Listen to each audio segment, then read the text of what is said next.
जेवणाची व्यवस्था केलेली नाही। किती दिवस कार्यालय 10 वर्ष होऊन गेली, बांधकाम झालं, पण अजून मंगल कार्यात लग्न करायला आमच्या कार्यकर्त्यांना वेळ नाही। तिसरी गोष्ट महत्वाची, नुसतं पाणी। अरे काय चाललंय पाणी? परमेश्वर तयार आहे, पाऊस पडतोय म्हणून पाणी मिळतंय। कोणाच्या बापाचं पाणी आहे? ज्या माणसाने पाणी अडवलं, ज्या माणसाने धरणं केली, त्याला सोडून तुम्ही आले गद्दार। कुठले गद्दार हे? सोबत नाही। माझ्यासारख्याला माहिती आहे, 1967 सालापासून मी या गावामध्ये काम केलंय। सगळ्या आमच्या गटामध्ये शिरूर तालुक्यामध्ये काम केलेलं आहे। त्यामुळं अनेक लोकांचा आपल्या 42 गावाची संबंध आहे। अनेक ठिकाणचे लोक मला फोन करते, तुझा पुढचे की नसते म्हणलं ज्याचा त्याला पुढते वर्षांनी काय झक मारली ते बघा आणि मग मला बोला। त्या शब्दात मी त्या माणसाला सांगतोय।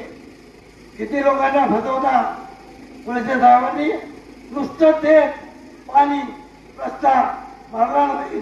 बापूसाहेब एवढे तेच सांगतात, सोपाल नागरे त्या गावात येऊन तेच सांगतात। अरे तुमची नखरेबाजी एवढं आम्ही ऐकायची, किती दिवस सहन करायची? आमचा साहेब एक प्रश्न महत्वाचा आहे, तो प्रश्नाचा महत्वाचा आहे की आता शेतकऱ्याच्या मुलांना एवढी कारखाने असून नोकऱ्या का मिळत नाही हक्काच्या? हा प्रश्न महत्वाचा आहे। कोणालाही नोकरी लावली नाही आतापर्यंत। या गावातून अनेक तरुण बेमार फिरत्या, आणि यांची लग्न व्हायला नोकरी नाही म्हणून कोणी मुली द्यायला, असे प्रत्येक गावात 100, 200, 300 तरुण पोरं फिरतात। यांनी काय जाणून बुजून लोकांना त्रास दिला।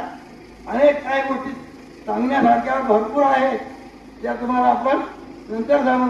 आता तुम्हाला वेळ नाही, बऱ्याच ठिकाणी जायचे म्हणता, त्या ठिकाणी आमच्या अजून 1-2 करते बोलतील। प्रश्न महत्वाचा असं एक आहे, अहमदाबाद फाटा चौक आहे, निकम साहेब 22 काळात तुम्ही उद्या आमदार झालेला ताली वाजवा। 100% गॅरंटी आहे, प्रत्येक गावातून तुम्हाला बहुमोल मतदान मिळणार आहे आणि तुम्ही फाटा सगळा पार करणार। काळजी करू नका अजिबात। तुम्ही लढाई दिली, निकम फाटावरची माणसं धुवून आणली आणि उभी केली, आणि काय चाललाय खेळ हा? लोकांना काय समजत आहे का? आणि भीती करायची। आम्हाला तुम्हाला माझा प्रश्न एकच सांगायचा राहिला आहे, अहमदाबाद फाट्यावर रात्री वार्ता झालेली आहे। गेली 5 वर्ष आधी सांगतोय, आमचे कारभारी सुद्धा निंदेपणाने वागतात। उलटेपणे सांगायचे। आता सांगता काय? तुमच्या हातात आहे।